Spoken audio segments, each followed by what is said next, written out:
So we're going to spend a little bit of time talking about alcohol and stimulant use disorder, focusing first on alcohol use disorder. So alcohol use is fairly prevalent and is on a pretty large spectrum, but individuals in the United States have a fairly significant rate of excessive alcohol intake as well as diagnosable alcohol use disorder. So this is 2019 data over in this infographic where 14.5 million people over the age of 12 actually had diagnosable alcohol use disorder.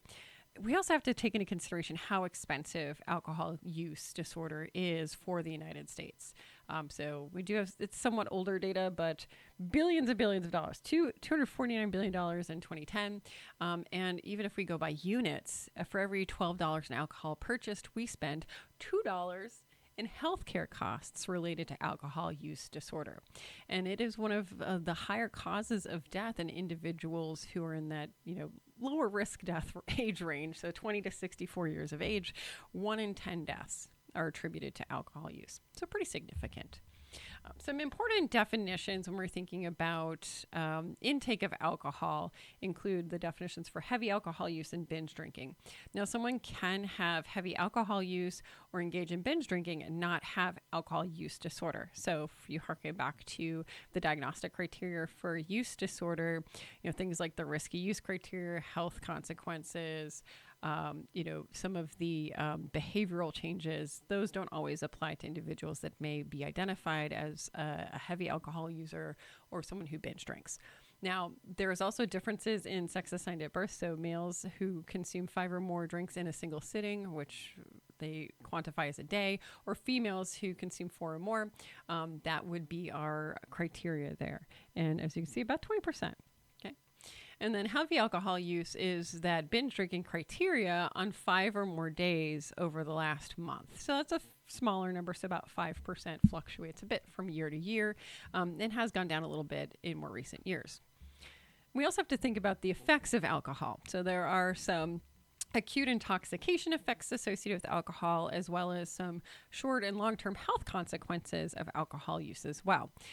This gives a bit of an idea of what the differences in levels of blood alcohol concentration equate to in terms of drinks, as well as in terms of effects. Now, what's important here is if you think back to the concept and definition of tolerance, someone could potentially have a fairly high blood alcohol content and not display as much of the impairments that we would associate with that blood alcohol content if they have tolerance, right? And it also is important to consider the possibility that individuals may consume other substances that can cause different presentations of intoxication, can sometimes work pharmacodynamically to enhance the effects of intoxication as well, so like CNS depressants. So this can vary from individual to individual. But even with 2 standard drink sizes, you start to see decline in certain functions and ability to multitask and engage in good judgment, all the way down to our 0.15 here, which is usually a place where people are very unwell. They can have more gastrointestinal effects like nausea and vomiting. They are highly impaired, can't process information very well, have difficulty even balancing. And the legal limit is typically considered the 0.08, where you're already buzzed, right? Or what we sometimes refer to as buzzed. And that can already cause fairly significant changes in perception as well as concentration. So even in that space, there can be some risk associated with operating, heavy machinery to take into consideration. Now, longer term and concerning consequences of alcohol use include cardiovascular implications. So there's associations with increases in blood pressure, rates of heart disease and stroke. Alcohol also increases rates of certain types of cancer, including liver cancer, but also breast, mouth, throat, and colon cancer. alcohol as a CNS depressant is sometimes used to treat self-treat symptoms of things like anxiety and depression and stress, but over time can actually worsen those outcomes. So it is a CNS depressant. It can cause worsening depression. It can increase feelings of anxiety and has associations with development of dementia. And of course, there are the social consequences of alcohol use, especially inappropriate alcohol use. So losing your job, not being able to perform your job, fighting with loved ones, and disruption in the home. Now, when looking at the more of the psychopharmacology associated with alcohol, we have a number of different receptors here. Now, alcohol is a really small molecule, so it can get to a lot of places and do a lot of different things. And at different doses, at different levels, and in different people's brains, that can equate to different effects.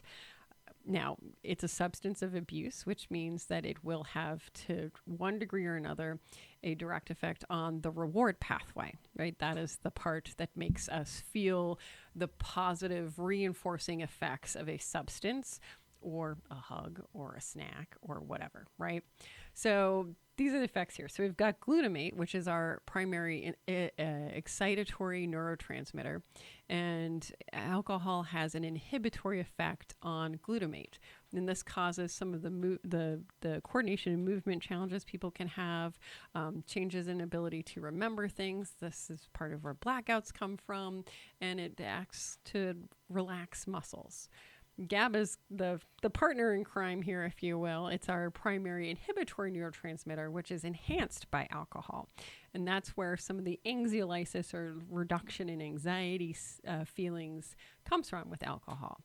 But then we got, the funner chemicals, if you will, here, right? Dopamine and endorphins. So alcohol does cause dopamine levels to increase and can result in disinhibition. It can cause stimulatory effects as well as feelings of excitement. When you go to a party and people, woo, they get all excited on alcohol sometimes, right? Before they get really sleepy.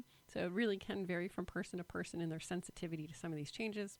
And then endorphins. So endorphins is something that can make people feel euphoric, but it also is part of that pain perception. So an increase in endorphins makes people less sensitive to pain as well. So interesting combination of stuff that can happen when someone consumes alcohol.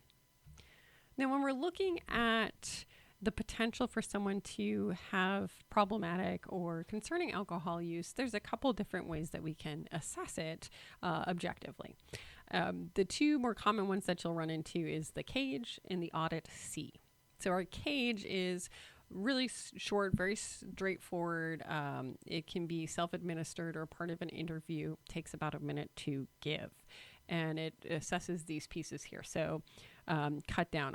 Have you ever tried to cut down? Do you ever get annoyed when someone asks you about your alcohol use?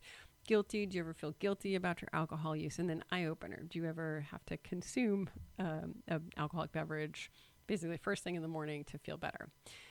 And then AUDIT-C is another one that's fairly straightforward, fairly quick to administer. And this is assessing things like how often someone's consuming alcohol, how much, how often they're binging, etc. Now, this doesn't diagnose alcohol use disorder. This just sort of identifies someone who's at risk for having a negative relationship with alcohol, having problems with alcohol, maybe having alcohol use disorder, but would require further evaluation to sort of elucidate the extent to which someone has problem alcohol use. Now, from an assessment perspective, beyond just trying to determine a potential risk for having alcohol use disorder or having heavy alcohol use, dependence, etc., there's some physiological things as well as pieces in the biopsychosocial model that should be assessed too. So at baseline, if someone's presenting and one of their primary issues is alcohol use, we're going to be checking their vital signs. Usually we're checking an electrocardiogram, liver function tests, and in the moment, obviously toxicology. So a blood alcohol level, usually blood, right? You can't really test alcohol in the urine. There are the breathalyzer type tests, but the most accurate one that's going to be used in a healthcare setting is going to be your blood alcohol content. In addition, things like pregnancy tests, infectious disease screening, and then their history. So if someone's coming in with heavy alcohol use, there's a concern for potential for withdrawal, one of the things we want to know about, if they're able to tell us, is have you had a history of previous alcohol withdrawal experience? What was it like? Have you had seizures in the past from alcohol withdrawal? Because that's one of the more dangerous aspects of withdrawing from alcohol that we have to be really careful about. And of course, social history, looking at some of the determinants that have influenced someone's alcohol use, their family history, all those kinds of things that go back to our risk and protective factors for substance use should be considered as well.